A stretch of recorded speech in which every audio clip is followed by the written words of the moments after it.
and welcome to the third and last day of AAC. This morning, we are very honored to have as keynote speaker Professor Arie van Dussen from Technical University of Delft. Arie is full professor in Delft and is the head of the software engineering research group there. His research is in many fields like software architecture, software evolution, software testing. And Arie has been very successful, not only in doing outstanding research, because I believe he has won an incredible number of Best and Distinguished Paper Awards, among which 3 ICSE Distinguished Paper Award and many other in some other conferences like ICSME, WCRE, ICPC, and so on. But also, Arie tried to put this research into practice. In fact, Arie was one of the co-founders of 2 different spin-offs. The first one is Software Improvement Group. Many of you probably know it. And the second one, more recent, is Infotron, which is about spreadsheet analytics. So without going longer, I would like to welcome Arie, who is going to talk about software engineering without borders. Thank you, Arie. Thank you very much. Thank you very much, Max. Thanks, Jen. Thanks, Grigore, for inviting me here. It's a great honor to be in this plenary session as your keynote speaker. The title is actually inspired by DevOps. DevOps is this movement from the Agile community in which the borders between development, software development, and software operations are taken away. And it is argued that those borders, they shouldn't be there. And if there is interaction between operations and software development, things go much smoother and we can learn a lot from each other. And this, well, on the one hand, I'm going to present a couple of topics that are related to this DevOps thing. So that's how it fits in. And on the other hand, at the end of my talk, I'm going to reflect on a couple of borders, other borders than those between development and operations that maybe block us and that we can eradicate in order to bring software engineering to the next level. Okay? So that is the context of this title. Before I start, I'd like to thank a few people. So they are listed here. The top row is actually a bunch of master students from TU Delft, well, former master students, because they all work in industry right now. And with them, we've done a couple of well, interesting things, I think, and I'm going to present those in here. And the other rows are colleagues from Delft who I work with, who have helped me in many different ways, and who are, I think, many of them are now following this live on YouTube. So thank you very much for having this live streamed as well, and welcome everybody who was watching this from their couch. Another thing that you notice is that the group is quite international. We have also some people for whom it is difficult to travel internationally since the beginning of this year, and I'm very happy that the live streaming makes it possible that we can have those people still involved. And I think as a community, it is good if we think about think of extra ways to involve people who cannot be here in the conference as well. Okay, let me really start. Well, before we start, let me challenge you. So, software engineering research is curiosity driven. There are things that we want to understand. There are things that you all want to understand. You are driven by your own curiosity. And I think it makes sense to, well, it's in a conference like this, to reflect on your own curiosity. What sparkles your curiosity? What makes your heart tick a little faster? So I encourage you to think about that for yourself. In my talk, I'll follow my own curiosity and the things that I care about, and maybe at the end we can reflect together about this. Okay, maybe it's time to move to some content. DevOps, we all heard of DevOps, but this picture with this infinite loop, who of you have seen this picture before?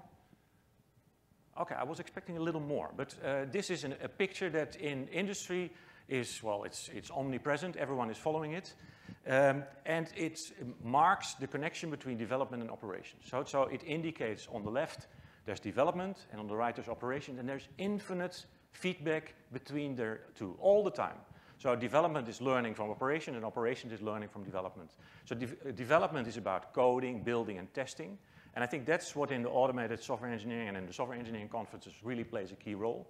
And operations is about deployment, operating, and monitoring what is going on. And that is a topic that is attracting a little less attention in this community. So what I'm going to show or discuss is how the two can interact. Well, this picture, it reflects continuous feedback, short iterations, and software development as a learning process. So we deploy something and then we learn how it is actually used.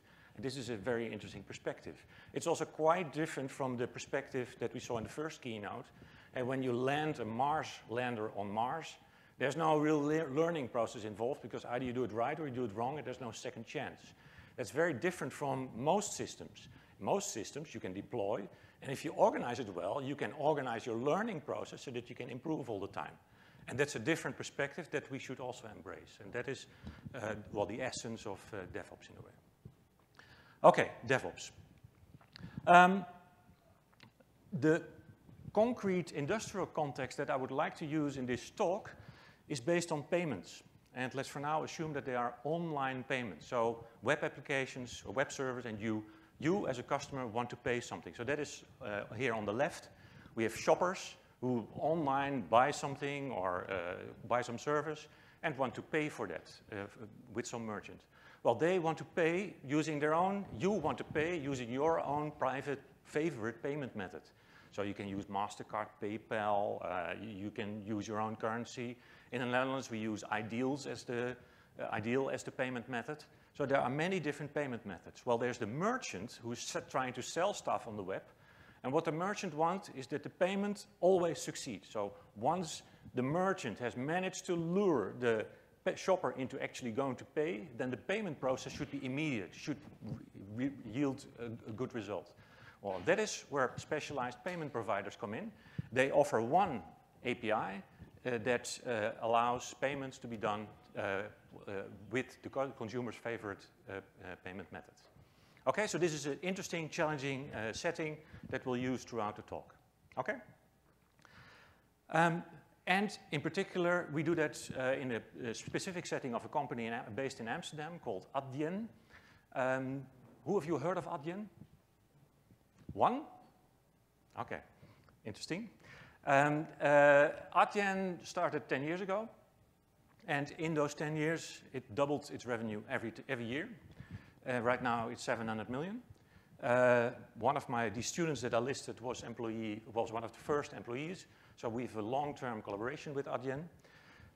Doubling every year, 500 employees at the moment, 1.5 million revenue per employee, which, if you think about it, is really a lot. Okay, so only one heard of Adyen, but who of you is using any of these services? So Uber, Etsy, Netflix, Spotify. If you pay for Spotify, if you pay for Netflix, underneath there's a payment going on and Adyen is taking care of it. So although you never may have heard of Adyen, I think all of you are in fact customers of Adyen. So it is an important company, let's put it like that. And this is a challenging setting.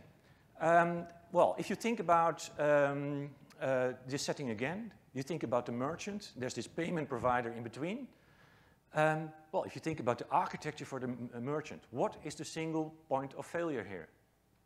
Well, the single point of failure here is, of course, this payment provider. If the payment provider is down, the merchant cannot sell anything. So what a clever merchant will do, if the merchant has substantial development power, it will deploy a second payment provider, a competitor to payment provider A, for example. And then if A doesn't deliver, well, it will just switch dynamically to B, and there it will try the payment. So it's not so easy to do this right. And another thing that, well, if you have this architecture set up, then, yeah, what can you do more? You can optimize. You can pick not just the one that actually delivers the payment, but you can optimize and pick the payment provider that does the best job. So for payment providers, what do you think is the key performance indicator? Anyone? It's conversion rate. What does conversion rate mean? It is I start paying as a shopper, well, the percentage of payers that start paying that actually land a successful payment. As the higher that percentage, the better the payment provider does. And you have, well, lots of payments going on all day, and you can just measure that. So you measure it for payment provider A, you measure it for payment provider B, and whoever does best, that's where your payments go. So this is competitive A-B deployment. It's not A-B testing, it is A-B deployment, and you pick the one that you like best. So if you as a developer introduce a mistake in your payment provider, which makes it a little bit slower, and suddenly everything, the income may go down. So this is a challenging environment where you really need to know what you're doing. Okay, so let's look a little at it, this setting. So we talked about monitoring. We have this infinite loop, and that part of the ops cycle is monitoring. And how do you do the monitoring? Well, part of the monitoring you do by looking at the log files that all the systems on the different servers actually provide. The typical way to do that is the ELK stack. Who of you have heard of the ELK stack? 1, 2, 10, say 10 people. The ELK stack, Elasticsearch, Logstash, Kibana is, well, widely used. It's an open source set of tools. There's a Dutch company behind it actually, but it's used worldwide. Logstash is about collecting log data from different services. Most of these servers are distributed, so you collect them from different places. Elasticsearch allows indexed search, fast search through those log data, and then Kibana allows you to create dashboards that give you insight in what is going on. So this is the setting that, well, is widely used in industry. Just to give you a bit of context, so the 1 billion log lines, that's a lot. What we're interested in maybe most is things that go wrong. So let's think about how many of those log data lines, well, relate to errors or exceptions. So I want to do a little poll here. So we have 1 billion and log lines. How many of those do you think are, well, contain an exception? Let's put it like that. Option A, none. We have a 0 exception policy. Raise your hand if you think this is what's happening. 1 person. Good. So we have an optimist in the room. Option B, 1,000. Some exceptions are unavoidable. 1,000. Yes, 2, 3, 10. 10. I see 10 people here. So good. Option C, 1 million. Most exceptions are harmless. I see more and more people. And option D, 1 billion. We only log exceptions. We have 1 person. Well, the answer is, of course, it depends on the organization and what you want to achieve and what you want to optimize in your architecture, so there's no right answer here. But in the setting that we have described here, Adyen, it is actually 1 million error logs per day, which is substantial. And let's investigate this and see what you can do there. Well, to investigate all that, maybe research can help. So is this a research topic, making sense out of 1 million log lines, error log lines a day? Well, there is research on log analysis, not that much, and not necessarily in the software engineering community. It's in the systems community, mostly, I think. And if you look at the papers, we collected like 73 papers and are putting this into a survey. So if you've worked on log analysis, please let us know. What do you see? Abstraction. Seeing the bigger picture, detection, finding errors real errors between all the log data, enhancing, proposals for making log analysis better, parsing, if you have a log line, where did it come from and what is the underlying template? Modeling, seeing different log messages and thinking about their ordering. Is there some protocol underneath it? Well, I'll talk later about this. Scaling up to, well, this is 1 billion, but next year it's doubling every year. So in a few years it will be a lot more. So what can you do? And visualization, putting the eye to the use, as the Kibana dashboards do. So we thought, let's take some of those ideas and apply them to the log data from this company. And we created a little tool for them. The master student, Peter Evers, did that. Which helped us reduce 1 million log lines to 250 clusters. What do? We extract features, the name, the class name, the exception type. remove certain irrelevant details, such as little numbers or encrypted credit card numbers. And once we have that, we can apply certain clustering algorithms. Sorry, I need to. Thank you. And then we can cluster and group things into smaller clusters. And if we do that, based on textual similarity, we can reduce things to we can reduce the 1 million to, say, 250. We did some analysis on precision recall, and it was good enough. And what you then have is a situation where you have, on day one, you do the processing and you have 250. The next day, you have another million, but probably the clusters are very similar. So, and it won't be the case that every day you introduce new ones. So that's why we decided to actually tag these clusters into severe, known, and unknown. And based on that, we can keep an eye on them. And then in particular, when new releases are deployed, you can see sudden behavior, sudden changes in exceptions, and this helped us identify challenges. What does it look like? Well, here is the little tool showing the trends and the number of known, unknown, and serious exceptions. If you click on them, you can get some extra detail. And then you can, together with the developer, you can, analyze what's going on and see how to fix this. During the research period, this led to a number of issues that were actually found during the research period. They are related to credit card number overflow, long, 19 digits. Well, yours is 14 digits, but there are also longer ones. And configuration issues, firewall configuration issues. And if you look at them, what you see is that it is sort of a mix between development and operational issues that you have here. So it really makes sense to have DevOps connected. Another thing you see is that these issues, while discovered by us, they were considered important and they were fixed. So they were important enough. And the third thing is that this is not rocket science. So this is applying the standard things just to get things done. But this is a necessary first step to get into communication with them. So we build up the trust and we build up a conversation with them based on this, and then we can take the next step. So let's look at the next step. The next step is about, so the previous log lines were application log lines from the Java level, log4j.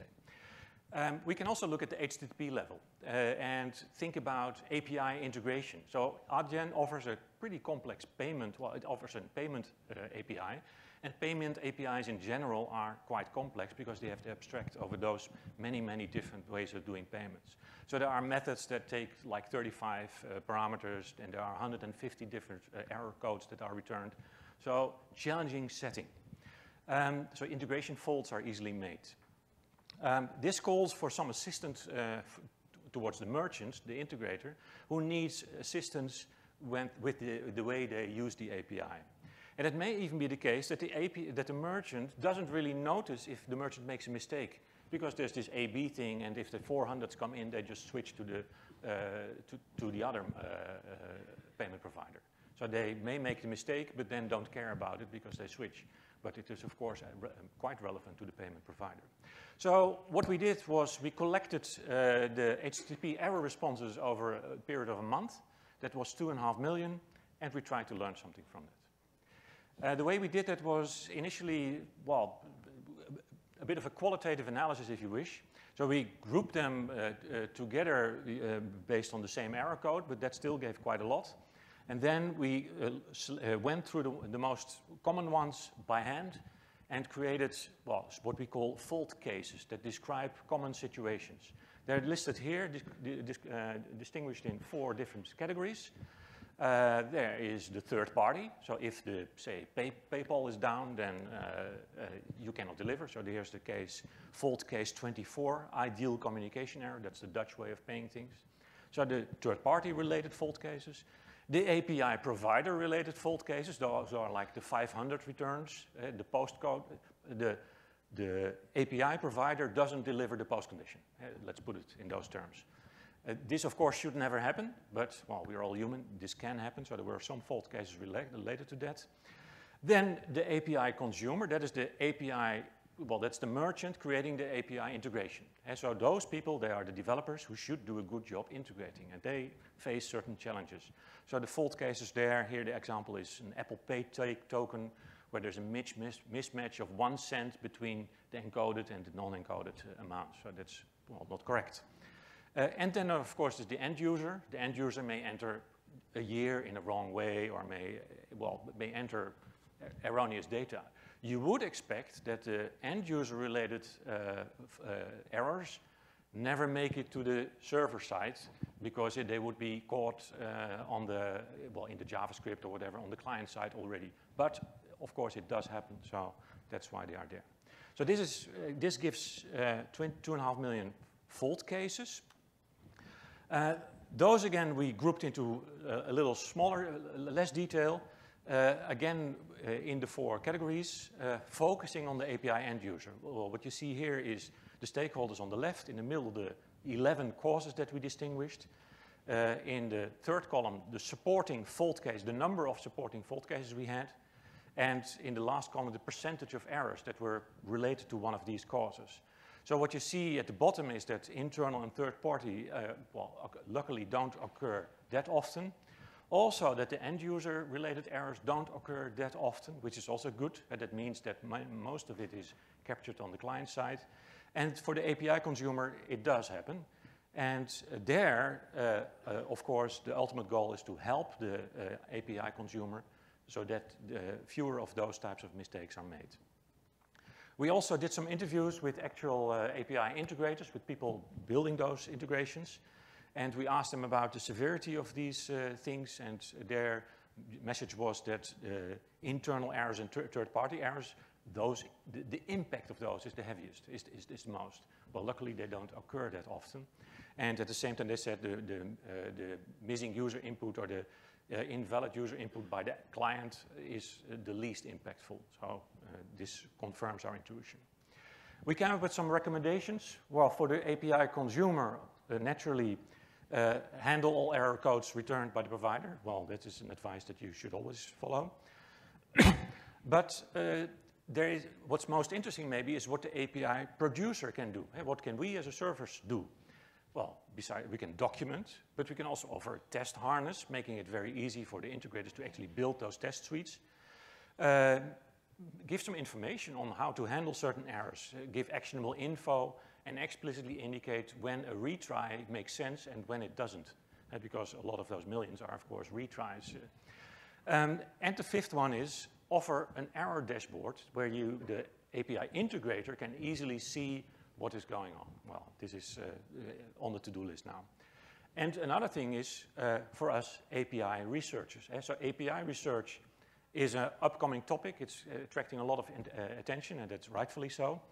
API usability is one of those topics. Well, this is clearly all about API usability. So if your research can be cast into these terms, that would be wonderful. And then you can even monetize the usability, because this is directly relating to money as well. Okay, next activity going on there. Payments can be via the web, but they can also be via payment terminals when you actually go to a real shop. And this is also offered in the same setting. So let's have a look there. And let's look at those point-of-sale terminals. So here we see one in a test environment used at Adyen, where there's a robot actually clicking to do end-to-end testing of this equipment. But there is a huge amount of variability here, if you think of it in terms of product lines. Here there are different card brands, card entry modes, swipe, chip, contactless, currency conversion approaches, loyalty points in certain shops, issuer responses, cancellations, the shopper may cancel or the merchant may cancel. So lots of things to take care of. So what we decided to do here is to look at the events that come out of these terminals and try to, well, build more abstract models from those. Models as in state machines. For that, we didn't invent our own techniques. We luckily could use some existing ones. So there's a tool for this which takes a bunch of events and then tries to build the smallest model, the smallest state machine which these traces could come from. The tool is called DFA SET by Heule and Verwer, published at the International Conference on Grammar Inference a while ago. And with some massaging of both the input and the tools, we were able to get this working and, well, get some interesting results. And let's walk through some of them. Here we see an example, a bug discovered in the test phase. So this we did, the models are fully automatically, generated fully automatically, but then analyzing these models is done by a domain expert. And the domain expert was looking at this and then discovered, well, there's a terminal that asks for a PIN and then also asks for a signature. That doesn't make sense, that doesn't meet the specification.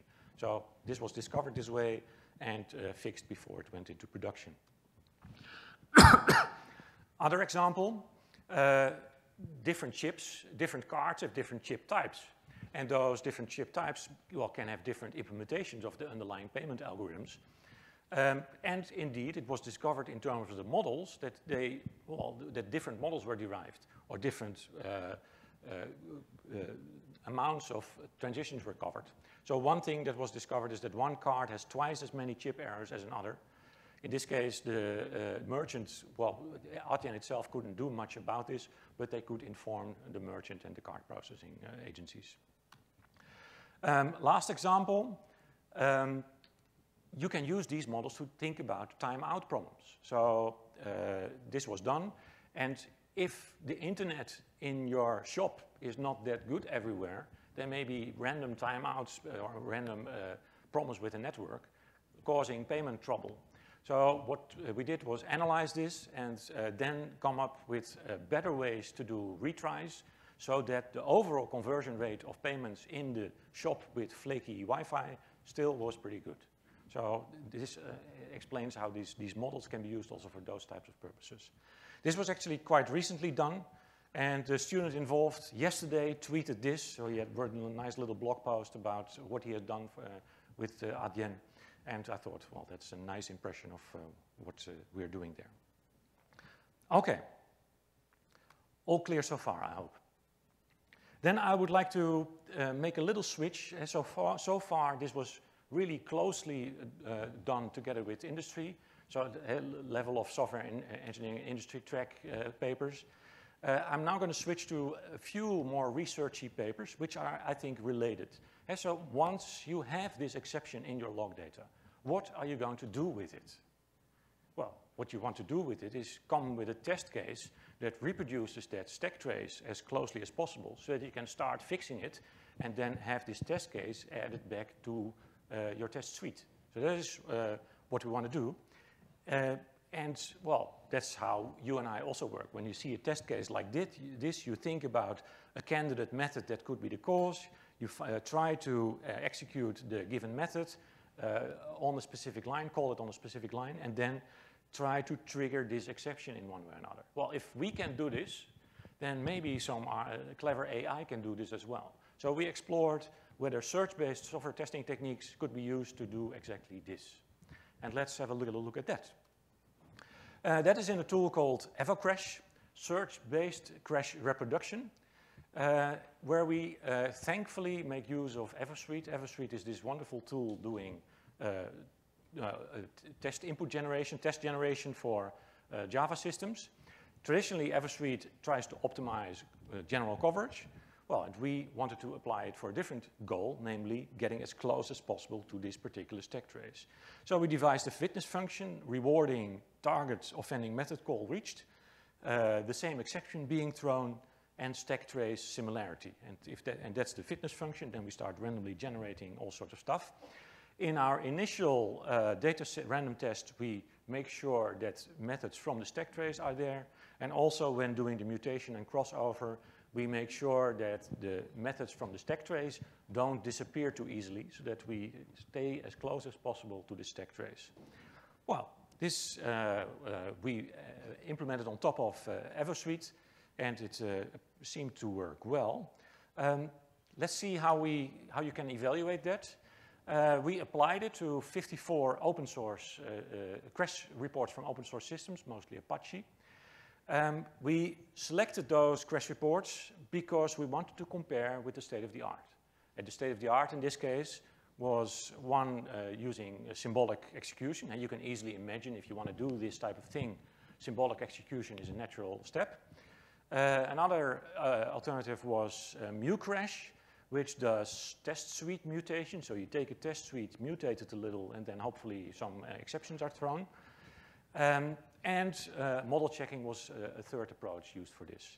So we took their crash reports and tried to reproduce this as much as possible. And you see there's some variation in the types of exceptions being caught, from null pointer, rape, index out of bounds, etc. Here are our results.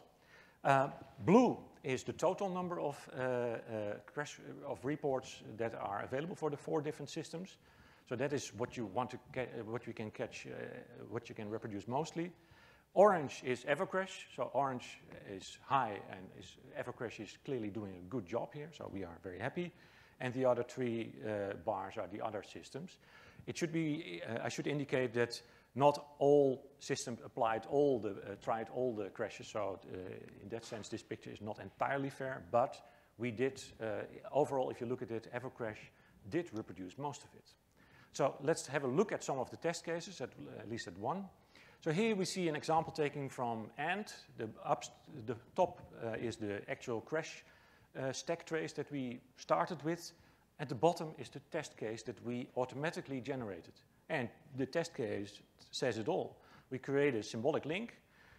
We set the link to an empty string. And then we delete it. Boom, null pointer exception. And once you know that, you can start reproducing the cards and start fixing it. So this is nice and gives a lot of hope.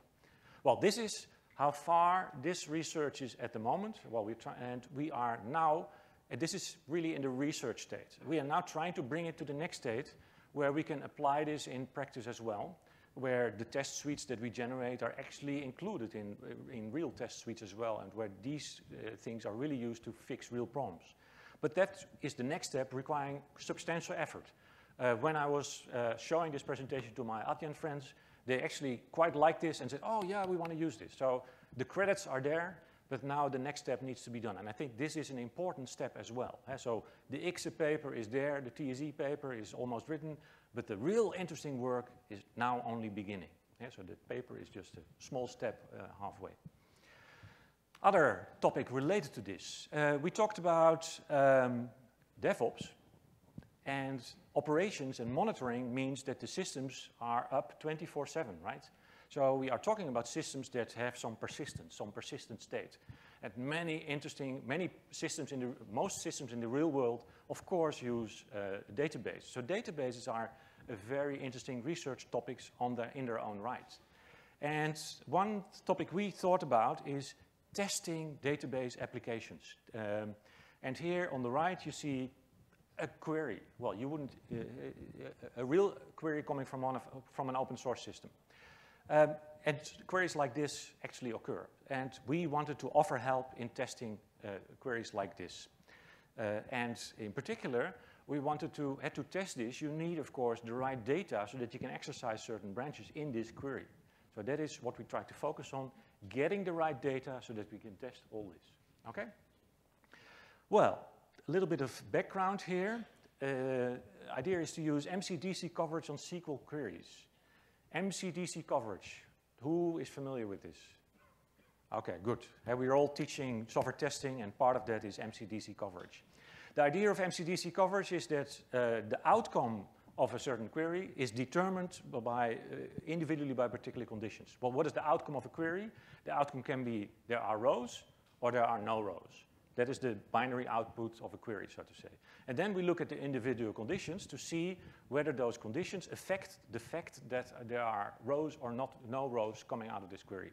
So here you see in blue the text-free is true rule, and T1 and T3 are the 2 rows together, which if you flip the condition, in one case there are results and in the other case there are not. And you can combine this in many different ways.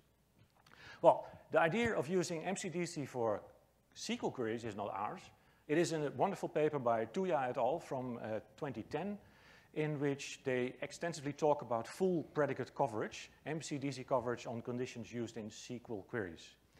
And their approach is that a coverage target, a coverage rule, is a simplified query that should yield at last one row. So we have a large, it's complex query, and then from that we generate a bunch of smaller queries, which are the coverage rules. And then you reach full coverage if for every of those rules you actually have data that yields at least one row for those queries. And so this is the basic idea of defining predicate coverage for SQL queries. Existing paper, and they actually have a little tool, a service that allows you to, you give them a query, and their answer is a set of other queries that give you the coverage rules. So this is starting point. This is not our work, but with this in hand, we could, well, get to work.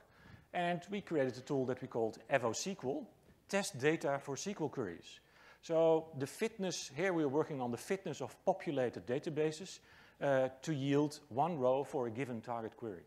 And how do we do this? Well, we analyze the different steps in the query. We look at the step level, how far are we in the query, how many of the steps did we actually do? And for individual steps, we look at the step distance, how close are we to achieving this particular condition? And well, for that, we need to specialize this for, those are standard terms and we need to specialize this for the SQL setting. We need to think about is null operators, exists operators, etc. And then once we have that fitness thing, we can apply mutation crossover to massage the rows until the right rows appear. And we apply seeding, seeding of the constants in the query. So we saw the query, there was the 1000 there. That is apparently a value that makes sense. So that's one of the values that have a high chance of entering this random algorithm. So did all that, built a little tool around it, and we were ready to evaluate things. So let's see how we are doing that. And so the question is, what would your evaluation approach be here? Well, what we did was we collected queries from 4 systems, 1 commercial, 3 open source, and all queries were thousands of queries, but if we looked at only the unique ones, we had around 2,000 unique queries. Then we tried to identify the state of the art, which uses SAT solving. There are some papers about it, but unfortunately, those existing approaches, they have difficulty handling nested queries, string manipulations, and even joins. So for 85% of the queries that we found in the real world, these tools simply didn't apply. Second problem was the tools weren't available. So for us, it was difficult to use this as a comparison benchmark. So instead, we created our own comparison benchmark, compared it to a pure random approach, which is very naive, and a seeded random approach, where we take the constants from the literals from the queries and use that, and that's all. We implemented this on top of HSQLDB, which gave us, for free, full coverage of the full SQL standard. So in that sense, we can sort of handle every SQL query. And the MCDC service the Spanish people offered. What are the outcomes? Well, for 98% of the targets, we could achieve 100% coverage. So this is quite phenomenal. Out of the 2,000 queries, the vast majority full coverage. And for the remaining 2%, on average, we achieved 86%. And usually, this could be done within seconds. So this is really promising. This makes this a technique that you can use in the real world, even interactively, to build test suites for your application. It also easily outperforms the biased and the random alternatives. The key issue to distinguish is the complexity of the query, and that you can express in the number of rules that are generated. So for most queries, you see at the bottom, it's 10 or less rules that are being generated.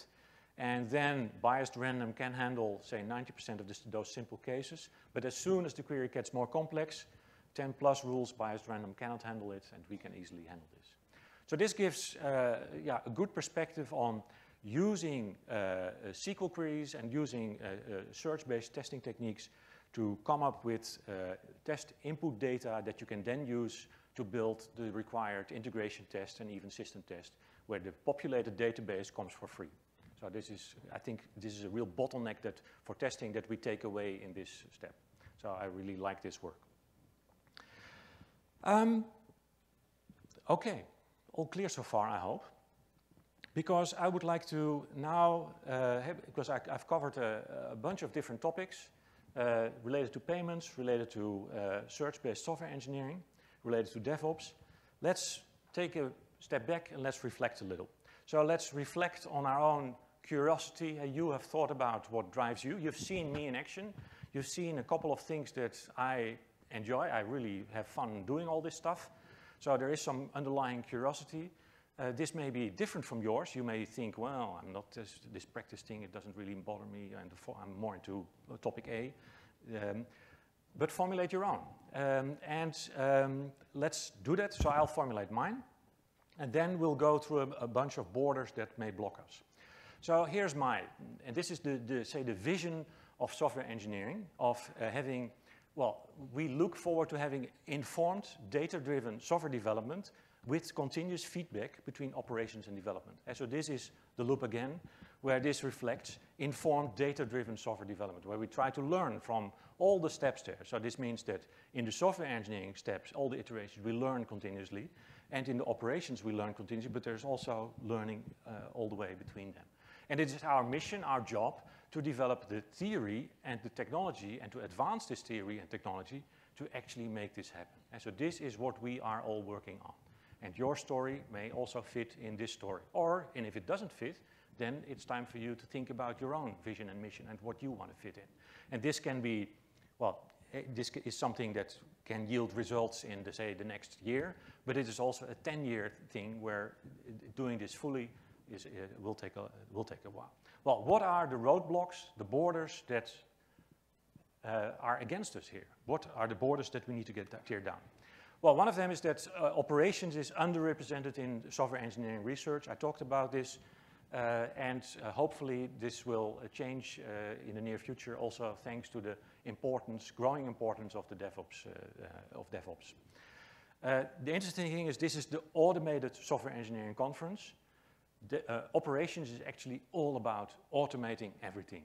So I think if there's one conference where operations would fit in, I think it would be the Automated Software Engineering Conference by name.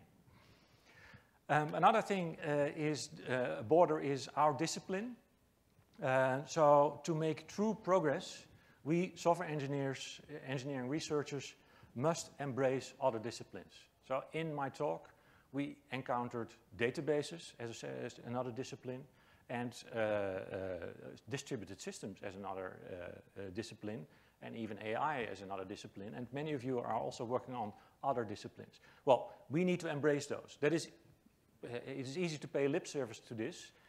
This becomes harder when we are making decisions about papers being in or out of scope for conferences. And it is very easy as a reviewer to say, well, this paper is about the databases, it's out of scope. And if we do that, then it is very hard for us as a community to make progress in these interdisciplinary topics. So I call on all of us to be as open-minded as possible to topics that are not hardcore software engineering, but are on the edge of software engineering. Third border, practice. Well, I talked about a lot about this, but it is my conviction that true understanding in software engineering research comes from seeing it work in practice. I'm not sure you all agree with this, but for me, this is really the driving force. This is what I want to achieve. And well, in my talk, I've shown some examples of that. I think in a way, we all want this. And in a way, we're all struggling with this also. So this is not something that is so easy to achieve. So, well, we can think a lot about all the things that make life difficult here. But let me take the positive route and give you an example of, analyze with you what makes my collaboration with Adyen successful in this case. So what is the underlying model? Well, there's mutual trust. We completely trust each other, which makes life easy. We have a long-term relationship, so we are now working together 10 years. So this relates to the trust, of course. So in those 10 years, you do certain things and you don't do certain things, and that builds up the trust. We understand each other's needs. It's a win-win. The company is able, the collaboration is able to define challenging and engaging environment for both master and PhD projects. And this is, of course, essential for such a collaboration. There's also mutual education, so we learn from them, they learn from us. So their developers come to our university to teach our students, but we also deliver courses at Adyen to talk about, well, what we learn here at conferences like this. And we as academics are willing to get our hands dirty. So we are really willing to look into their 1 million lines of code, even though it doesn't directly result in this ICSI paper. But it is necessary for, well, building up this understanding of what's really going on there. Okay, so this is an example of how collaboration can work. Fourth border, my data, my tools. So I'm not sure if you noticed, but when I presented both Evo SQL and Evo Crash, we were struggling with the evaluation. And we were trying to improve upon work done by the others. To make demonstrable progress in software engineering research requires shared data and tools. We need to build up on others. Well, in both our cases, the tools were not available. So we couldn't replicate the experiments. And this was just two topics that we happened to be interested in, and the tools were not available. This is a problem for us as a community. It's the tools and it's the data, and we should invest in that. And again, we all agree with that and nod politely. But let me give you an example.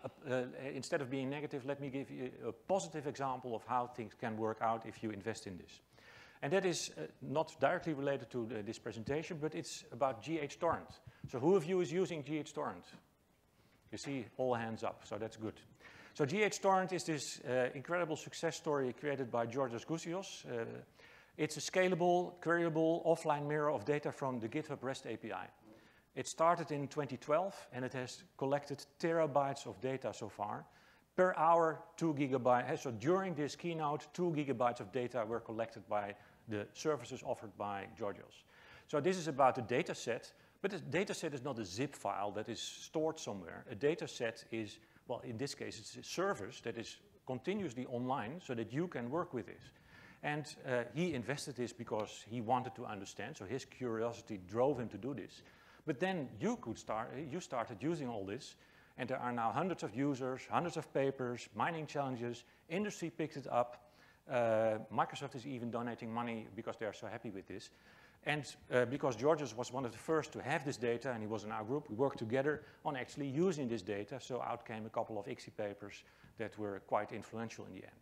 So what I'm trying to say here is that data sets, creating data sets is a lot of work, but it can also be very, very rewarding. So we talked today about the importance of logging data. I call on you to create similar data sets as successful as this to move the operations research phase to the next level, or whatever you are working on. Data sets like these, they can really pay off. Okay, two more borders, I think. One is the public at large. So it is easy for us to be here at the conference, at ACE or other conferences, and we're just minding our own business, thinking about our own papers, and that's it. So we are the closed community. What we need to do is to engage with the public at large and demonstrate our relevance. So we cannot just stay here and do our own thing. We need to go out. And I want to share one very nice example with you. So again, I can be negative, but I can also offer positive examples, and here is a positive example.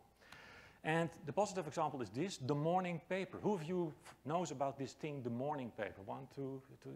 So this is a pretty exciting, I actually think it's a very exciting approach. So this is Adrian Keuler, who was very active in the Aspect community. But he has taken it up on him to blog every day about a research paper. So he picks a paper he finds interesting and writes a blog about it, explaining the paper in an easy to follow way. And I think all of us should do this. We should write those blogs ourselves. We should share with the outside world what we are doing, so that it's not just here that we see how cool we are, but that the full outside world also knows what we're doing. Okay? I come to my last slide, and then we have some time for discussion. Almost last slide. The sixth border, our publishing culture. We cannot expect tax-paying software engineers to enjoy our research if we make them pay twice for it. So the first time they pay is as a taxpayer, and the second time they pay is when they want to read our papers.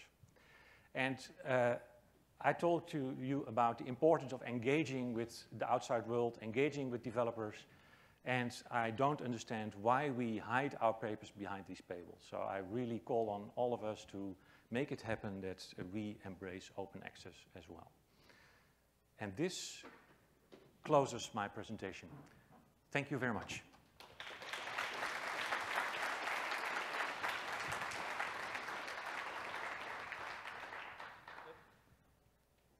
Question.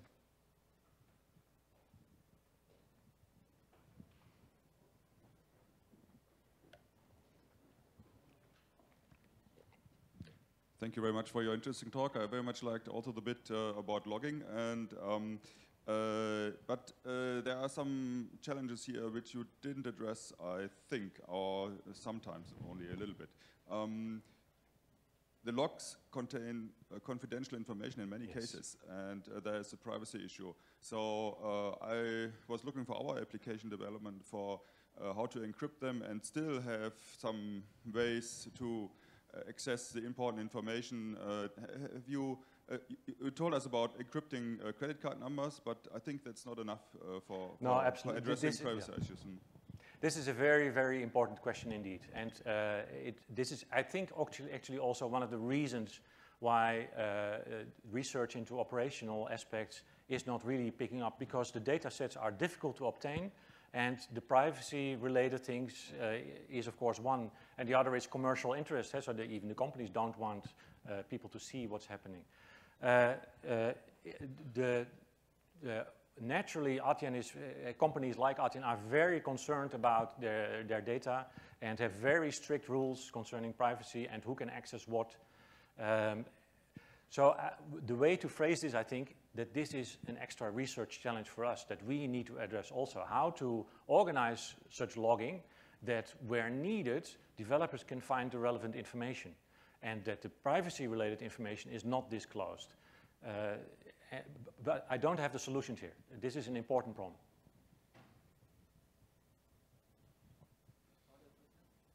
What things you disagreed with?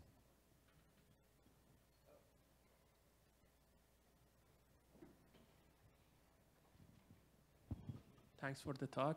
You mentioned about feedback from the DevOps perspective. How about the feed forward? Do you have some thought about that? How about the feed forward to operations? Well, in a way, that's what you mean, right? Yeah. Wouldn't that be testing? So I'm trying to understand what you mean here, because out of development come new features, improvements, optimizations, etc. And maybe, yeah, what you're saying is automation, maybe also insight in performance bottlenecks, which then can yield better configuration, for example. Yeah, I can imagine this is taking place, yeah. We are not looking at this ourselves at the moment. No. So I was not controversial. Everyone agrees with all my statements. So tomorrow you start blogging then. And now we're at it anyway, if I have your attention. Open access. Okay, I do have one in the meantime. Good. But I hope more others will come soon. You did not mention non-functional properties. Were you handling also non-functional properties in your log monitoring, like performance, even security problem by observing accesses and logs and so on? I did not mention non-functional problems. I even didn't mention security, but of course security is pervasive. It's everywhere. So while I didn't mention it, yeah, it clearly plays a key role.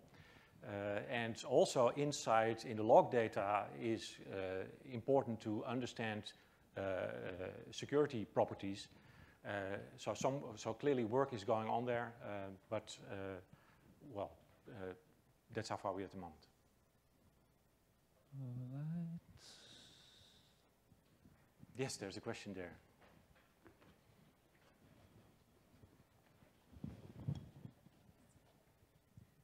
Hi, Ari. Seeing as you want to move the topic on to open access, I decided to raise a question in that area.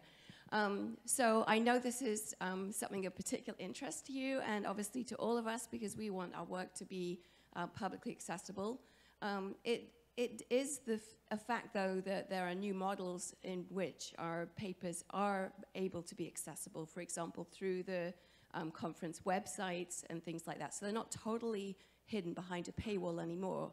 And I think the real challenge here is creating a model that is financially sound for all the stakeholders in this. So maybe you have some kind of thoughts about that side of it.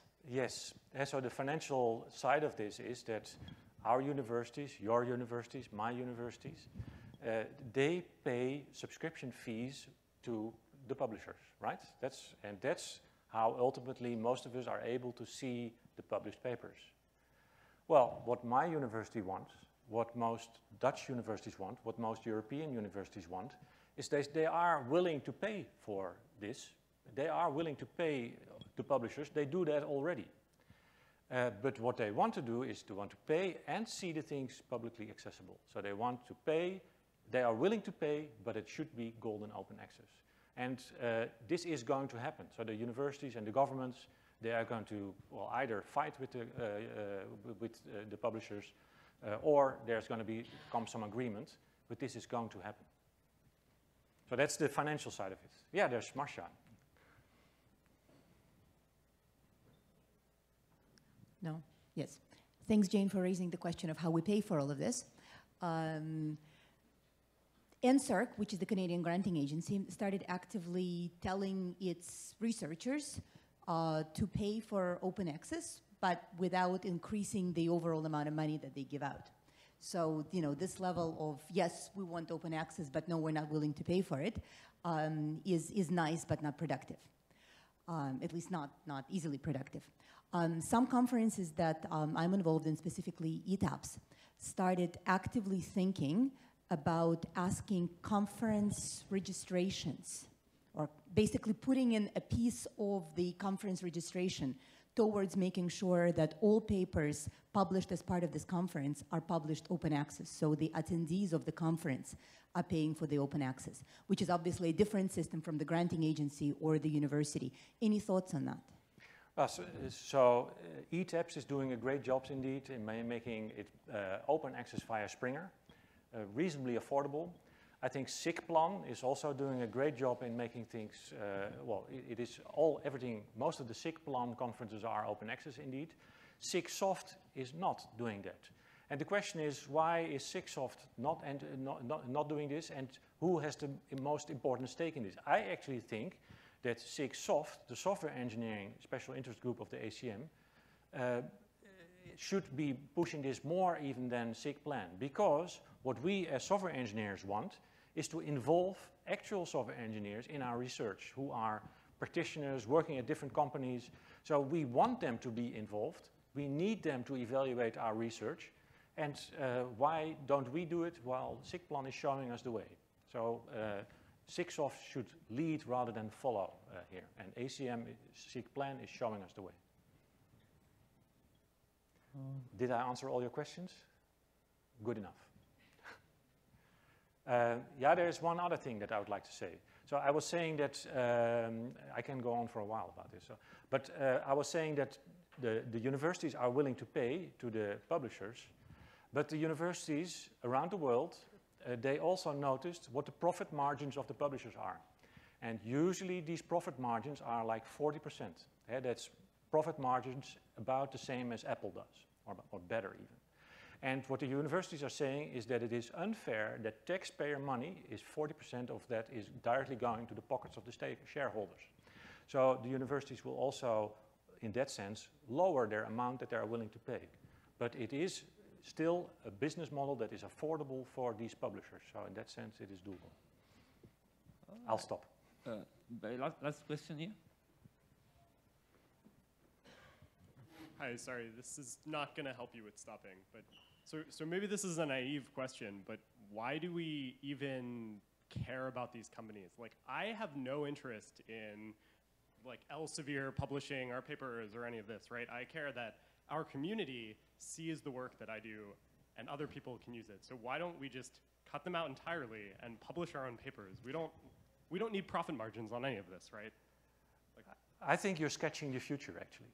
yeah, it seems like a strange solution to me to talk about like how we can find ways that like our community can find more money to give to publishers so that we can like have the ability to do something we could already do without them. Well, let me make this concluding remark about this. This can be, the way you sketch it is the future unless we do something about this. And I think ACM and SIGPlan and SIGSoft and SIGII, they are very valuable institutions, and we need to do something, because if we don't, it's going to happen what you are saying.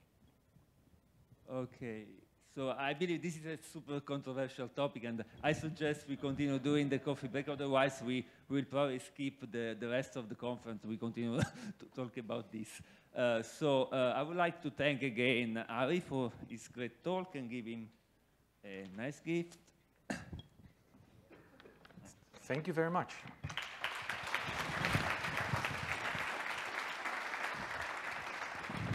Okay, so it's coffee break time.